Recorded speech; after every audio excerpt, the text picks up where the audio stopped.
Жәнібек ханнан кейін таққа Керейдің ұлы Бұрындық отырды. Ол хандықты шамамен 1480-1511 жылдар аралығында басқарды. Бұрындық хандықты 30 жылдан астам уақыт басқарғанмен, хандық билікті өмірінің соңына дейін ұстап тұра алмады. Мұхаммед Хайдар Дулатидің айтуы бойынша, 1509-1510 жылдары Бұрындық хан саналса да, халық арасында Жәнібектің ұлы Қасымның ықпалы зор болды. Бүкіл билік Қасым сұлтанның қолында болып, хандықтың ең беделді екі адамның арасындағы бәсекелестік Қасым сұлтанның жеңісімен аяқталды. Қасым хандыққа отырғаннан кейін Бұрындық Самарқандқа кетуге мәжбүр болып, сонда қайтыс болады. Қасым хан 1511 жылы Дешті Қыпшақты толық өз билігіне алды. Осы уақыттан хандық билік жойылғанға дейін қазақ даласындағы билік Жәнібек ұрпақтарының қолында болды. Қасым хан әз Жәнібектің ортаншы ұлы. Ол шамамен 1445 жылы дүниеге келіп, 1521 жылы Сарайшық қаласында дүние салды.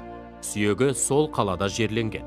Қасым басқарған 7 жылда қазақ хандығының атты әскері 300 мыңға, халқы 1 миллионға жеткен. Қасым хандықтың кеңеюі мен нығаюы үшін бар күшін салды. Ханның басты мақсаты елінің бейбіт өмір сүруі болды. Қасым хан қазақ хандығының төңірегіндегі елдің барлығымен бітімгершілік саясатын ұстанып, қарамағында халықты бейбіт жағдайда ұстай білді. 50 жыл бойы ат жалында жүрген қазақ халқы үшін Қасым ханның жүргізген саясаты ұтымды болды. Қасым хан Моғолстан ханы Сұлтан Саидпен достық қатынас орнатты. 1514 жылы Сұлтан Саид Шығыс Түркістанға кеткен соң, қазақ ханының Жетісу жеріндегі билігі нығая түсті. Шайбанилықтардың ішкі өзара қырқысын пайдаланып, қазақ хандығының оңтүстік шекарасын нақтылады. Иранға қарсы соғыстарда Өзбек ханына көмек көрсетті. 16 ғасырдың басында Ұлан Байтақ аумақты, яғни оңтүстікте Сырдария алабы мен Түркістан аймағын, шығыс, оңтүстік шығыста Жетісу жерінің біраз бөлігінен Балқаш көліне дейінгі аймақта, солтүстік және солтүстік шығыста Ұлытау өңірінен Қарқаралы тау тарамдарына дейін, солтүстік батыста Жайық өзенінің алабын толығымен өз қол астына қаратты. Қасым хан билік жүргізген жылдары қазақ қоғамындағы алауыздықты болдырмау үшін Қасым ханның қасқа жолы деп аталатын қазақ халқының алғашқы әдет-ғұрыптық заң ережелерінің жинағын шығарды. Қасым ханның қасқа жолы 5 тараудан тұрды.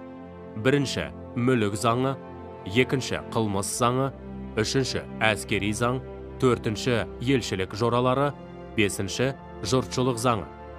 Қасым хан басқару ісін бір жүйеге келтіру үшін қабылданған бұл заң жинағының орындалуын қатаң түрде талап етті.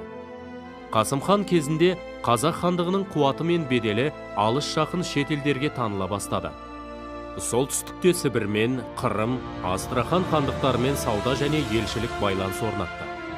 16 ғасырда қазақ хандығы Батыс Еуропа мен Руське мәлім болды. Ұлы князь 3 Василий тұсында Мәскеу князьдігімен дипломатиялық байланыс орнатты. Иран мен Әзірбайжан жерінде құрылған Сефевид мемлекетімен де достық қарым-қатынаста болды.